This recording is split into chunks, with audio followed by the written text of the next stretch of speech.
I became the villain of my fiancé's family the day I shut off the internet at midnight. 3 days later, everyone was screaming. Accusations were flying across the house, and a secret that had been buried for nearly a decade started clawing its way into the open.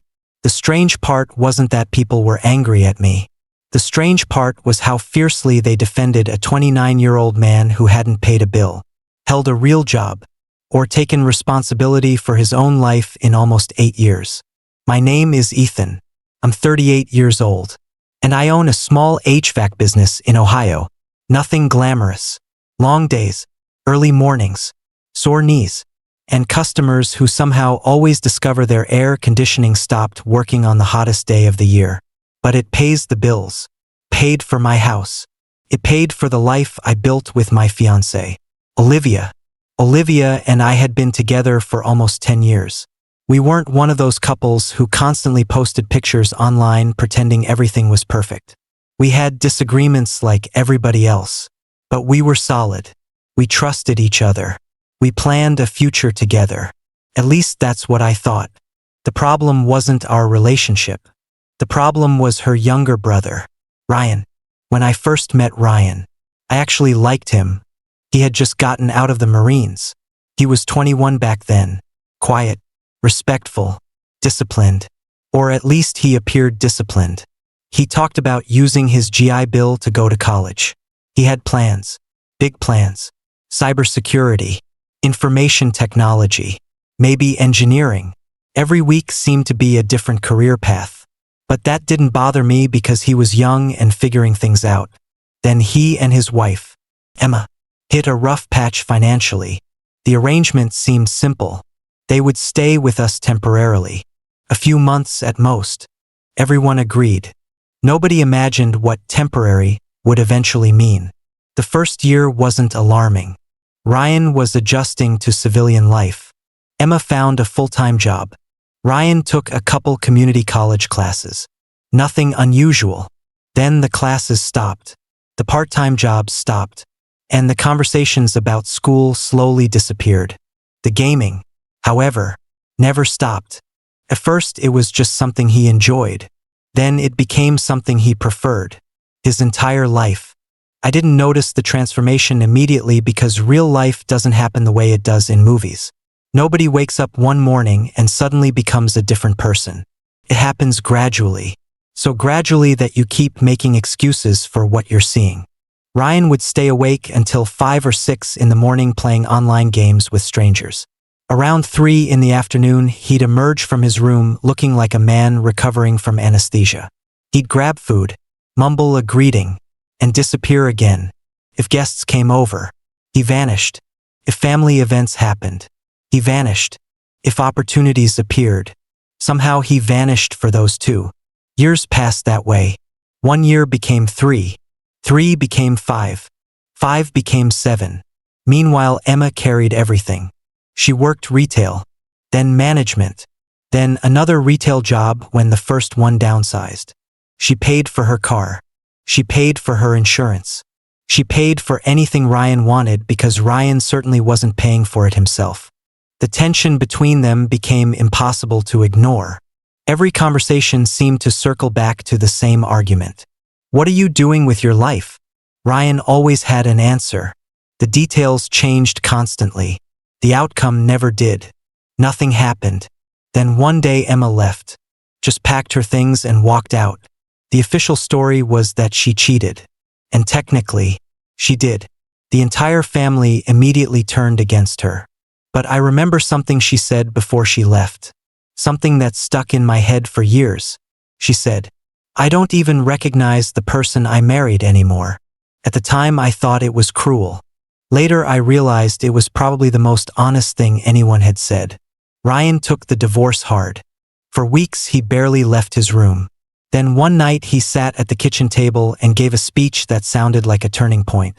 He admitted he had wasted years and made mistakes. He said losing Emma was the wake-up call he needed and promised things would change.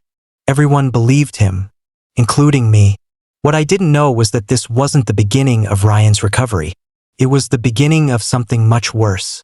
And before long, I would discover that the gaming was never the real problem. The real problem was what everybody in that house had been refusing to see for years. For a while, it actually looked like Ryan meant what he said. The week after that conversation, he started waking up earlier. Not early by normal standards, but earlier for him. Noon instead of 3 in the afternoon felt like progress. He cleaned his room. He shaved. He even sat at the kitchen table with us a few times instead of carrying food back to his cave. Everybody treated it like the beginning of a comeback story. Ryan talked about a cybersecurity certification program. He showed us a website. He talked about job demand, salaries, career paths, industry growth. For the first time in years, he sounded engaged with reality. I wanted to believe him. Honestly, I did. Because despite everything, I never hated Ryan. I wanted him to succeed more than he seemed to want it himself. A few months passed. Then I started noticing familiar patterns. The conversations stayed the same. The results didn't. Every time someone asked how the program was going, Ryan had an answer ready. I'm almost done with this module. I've got an exam coming up. I'm working on a certification project. The explanations sounded convincing enough that nobody pushed further. Except me. One Saturday afternoon, I walked past his room while carrying laundry downstairs. His door was cracked open. Ryan didn't notice me. 3 computer monitors glowed in front of him. On one screen was a game. On another was a Discord chat. The third displayed a YouTube video. No coursework. No assignments. No certification materials. Just gaming. Hours later, I walked past again. Same things. I didn't mention it immediately. I told myself maybe I had caught him during a break. But over the next several weeks, I noticed the same thing repeatedly. The certification program existed almost exclusively in conversations. Then another development changed the atmosphere inside the house. Olivia's parents moved onto the property. Not into our home directly. We had a small guest house behind the main house. After retiring, they decided to move back closer to family. Officially, they were there to simplify retirement. Unofficially, everyone knew they were there for Ryan. They worried about him. They worried about his isolation. They worried about what his future would look like. What surprised me wasn't that they were concerned. What surprised me was how little anyone was willing to challenge him. Whenever his father brought up employment, the conversation lasted maybe 2 minutes before dying. Whenever his mother asked about school, Ryan would offer a vague update and she'd immediately back off. It felt like watching people tiptoe around a sleeping bear. The strange thing was that Ryan wasn't even particularly manipulative. He simply mastered a far more effective strategy. He made people feel guilty for expecting anything from him. Every conversation ended with everybody feeling sorry for him instead of holding him accountable. The years kept moving. Birthdays came and went. Holidays passed. Ryan remained frozen in place like a photograph nobody wanted to update. Then one evening I made a mistake. At least that's how Olivia saw it. We were sitting on the back porch after dinner. I asked a simple question. What exactly is Ryan doing these days? Olivia immediately stiffened. The reaction was so quick it almost felt rehearsed. What do you mean? I mean specifically, what is he doing? He's working on his certification. Has he finished any certifications? Has he applied for jobs? I wasn't trying to start a fight. I genuinely wanted an answer. Instead, Olivia became defensive. She told me Ryan was trying his best. That phrase stayed with me. Because every morning I woke up before sunrise to run my business. Every month Emma had worked overtime while Ryan stayed home. Every year his parents worried themselves sick. And somehow the standard for Ryan kept getting lower. The argument ended without resolution. But something shifted after that. For the first time, I realized Olivia wasn't simply supporting her brother. She was protecting him. And once I saw that distinction, I couldn't stop seeing it. Over the following months, small inconsistencies started piling up. Then one night, completely by accident, I stumbled across something that made my stomach drop. At first it looked insignificant. just a few numbers on a screen. But those numbers would become the first real crack in the story Ryan had been telling everyone for years. The discovery happened because our internet provider sent a monthly usage report. Most people never look at those emails. I usually didn't either. But that night I was sitting in my office catching up on paperwork when I noticed a strange spike in our household data usage. Not a small increase. The number was absurd.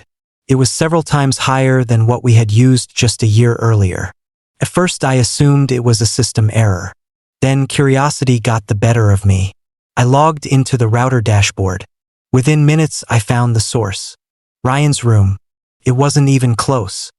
His devices accounted for the overwhelming majority of activity in the entire house. The router kept detailed logs, and the pattern was impossible to ignore. Most nights his activity started around 6 in the evening. It continued through midnight. Sometimes it didn't stop until 8 or 9 in the morning. Then he would disappear for a few hours before repeating the cycle. I sat there staring at the screen. This wasn't somebody occasionally falling back into bad habits. This was a full-time lifestyle. A lifestyle funded entirely by other people. The next morning I brought it up with Olivia. I simply showed her the numbers.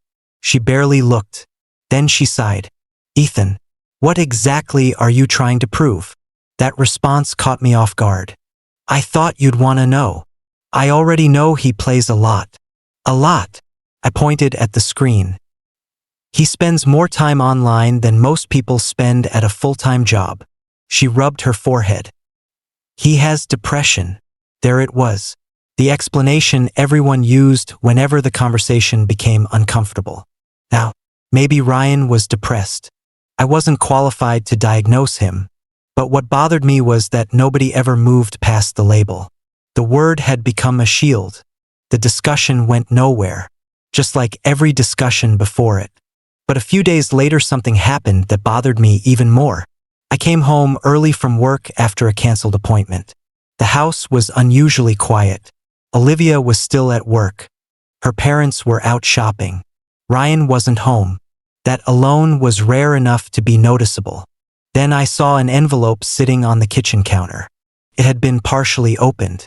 The sender was a credit card company. Normally I would have ignored it. Instead, one line caught my eye. "Past due balance." I wasn't trying to snoop. At least that's what I told myself.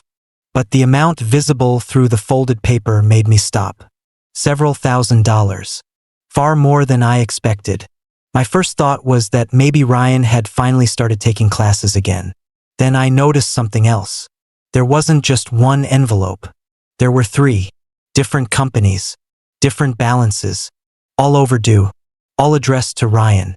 And suddenly a question entered my mind that I had never seriously considered before. If Ryan wasn't working, if he wasn't paying rent, if he wasn't attending school, then where exactly was all this debt coming from? I didn't have an answer yet, but for the first time, I began to suspect the situation was much bigger than a grown man wasting his life playing video games. And deep down, I had the unsettling feeling that if I kept pulling on this thread, something ugly was eventually going to unravel. For the next couple of weeks, I tried to convince myself it wasn't my business. Ryan was an adult. Whatever debt he had accumulated was ultimately his responsibility. But the problem with living under the same roof as someone for nearly 8 years is that eventually their problems stop staying neatly contained inside their room. They leak into everything. Into conversations. Into family gatherings. Into the atmosphere of the house itself. The more I thought about those overdue notices, the less sense they made. Ryan had no rent, no car payment, no student loans that I knew of, no children, no mortgage. Yet somehow he was carrying thousands of dollars in revolving debt while spending most of his time sitting in front of a computer. One evening I came home and found his father, George, sitting alone on the back patio. He looked exhausted. We talked about sports for a while, then work, then random neighborhood gossip. Eventually the conversation drifted toward Ryan. George stared into his coffee for several seconds before speaking. "I don't know what happened to him," he said quietly. It wasn't an angry statement. It sounded more like grief. I asked whether Ryan was still working on the certification program. George gave a short laugh that didn't contain any humor. Your guess is as good as mine. That answer surprised me. Until that moment, I had assumed Ryan's parents knew more than I did. Instead, it sounded like they were just as confused. Maybe more. George admitted they rarely discussed specifics anymore because every conversation followed the same pattern. Ryan would promise progress. They would feel hopeful. Weeks would pass. Nothing would happen. Then the cycle would repeat. The next day, I couldn't stop thinking about that conversation. If even his parents didn't know what was happening, then who actually did? A few nights later, I got another clue. It was around 1 in the morning when I woke up thirsty and headed downstairs for water. As I walked through the kitchen, I noticed light coming from the dining room. Ryan was sitting alone with his laptop. The moment he saw me, he slammed the screen shut so quickly that it startled both of us. For a split second, I caught a glimpse of what looked like banking information on the display. Numbers, account balances, transaction histories. Then it was gone. Ryan immediately forced a smile. Couldn't sleep? He asked. The question came out too fast, like a teenager caught doing something he shouldn't be doing. I simply grabbed my water and went back upstairs. But that image stayed with me. The debt, the secretive behavior, the fake certification program, the years of excuses. Individually, none of it proved anything. Together, however, the pieces were beginning to form a picture I didn't like. Then, just when I thought things couldn't get stranger, I overheard a conversation that changed everything.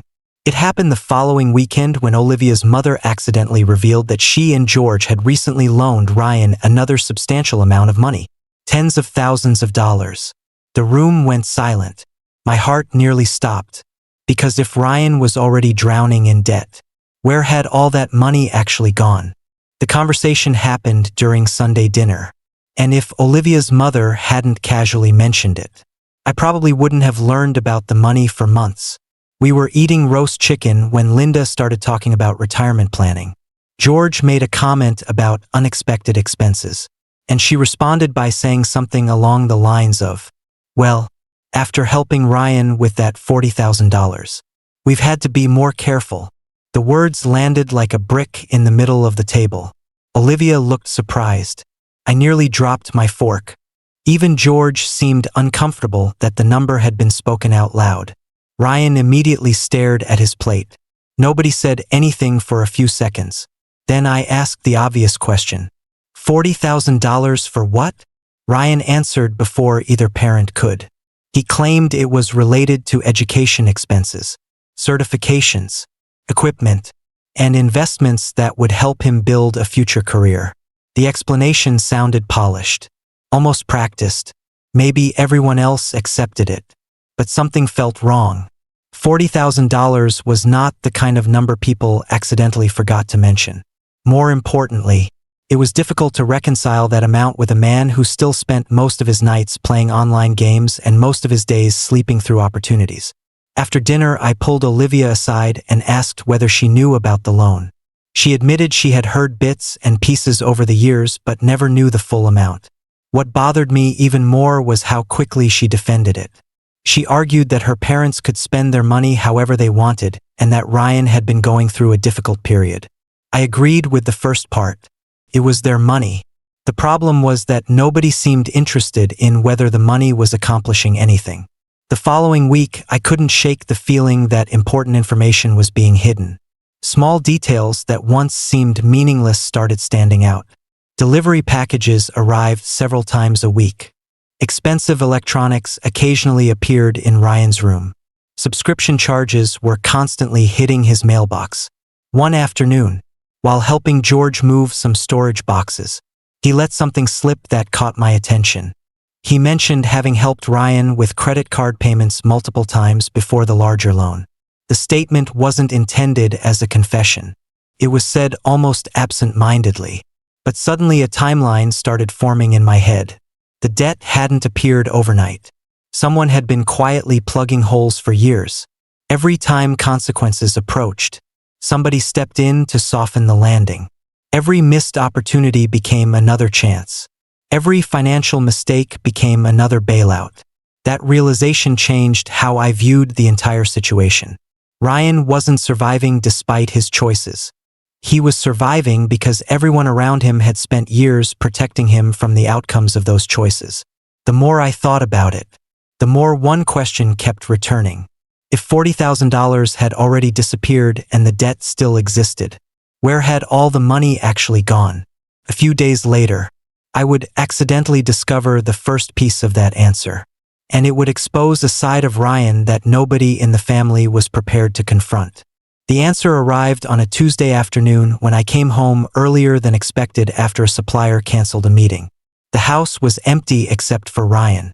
I could hear him moving around upstairs, which was unusual because he was normally asleep at that hour. As I walked through the kitchen, I noticed a package sitting on the counter. It had already been opened, and several expensive computer components were spread across the table. There was a graphics card worth more than some people's monthly rent, along with high-end peripherals that clearly hadn't come from a discount store. What caught my attention wasn't the equipment itself. It was the invoice sitting underneath it. The total was over $4,000. I knew Ryan didn't have a job. I knew he wasn't in school. I knew he was already carrying significant debt. None of this made sense. That evening, I decided to stop guessing and start asking direct questions. The family was gathered for dinner when I brought it up. The atmosphere changed immediately. Ryan claimed the equipment was necessary for a future technology career. I asked which career specifically. He couldn't give a clear answer. I asked what certifications he had completed. He changed the subject. I asked where the $40,000 had gone. The room became very quiet. For the first time in years, nobody rushed to rescue him. Ryan eventually admitted that most of the money had gone toward gaming purchases, subscriptions, and credit card balances. The confession hit the family harder than I expected. Everyone had known pieces of the story, but hearing it laid out plainly forced them to confront what they had spent years avoiding. The certifications had never really existed. The career plans had never moved beyond conversations. The money had not been an investment in a future. It had been consumed by a lifestyle that generated nothing except more debt and more excuses. I thought that would finally be the turning point.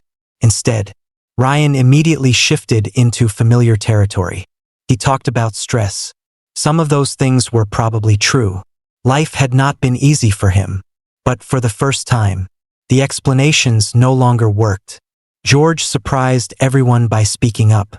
He calmly listed every loan, every bailout, every promise, and every opportunity that had been offered over the years. There was no anger in his voice. That somehow made it more powerful.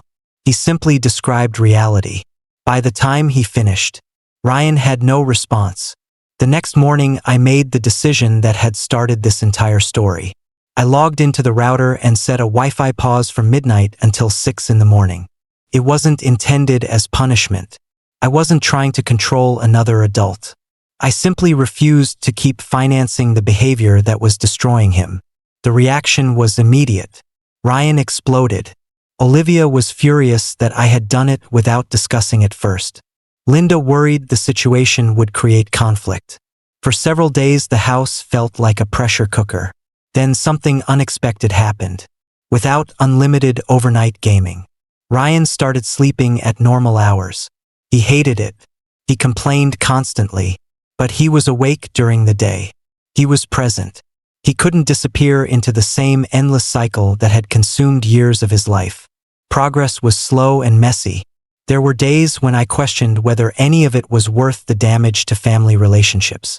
Yet over time, reality became harder for everyone to avoid. Ryan eventually took a part-time job. A few months later, he enrolled in an actual certification program.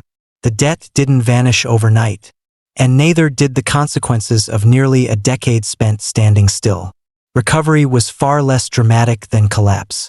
It required consistency instead of promises, effort instead of plans, accountability instead of sympathy. About a year later, Ryan moved into a small apartment of his own. It wasn't glamorous. It wasn't the life he once imagined, but it was his. Looking back, I don't think the internet pause changed his life by itself. What changed his life was the moment everyone stopped protecting him from reality. For years, the family believed kindness meant removing obstacles from his path. In practice, that only made it easier for him to avoid confronting the choices that were keeping him trapped. The hardest lesson any of us learned was that helping someone and enabling someone can look almost identical for a very long time. The difference only becomes obvious when you finally step back and ask whether your help is moving them forward or simply making it easier for them to stay exactly where they are.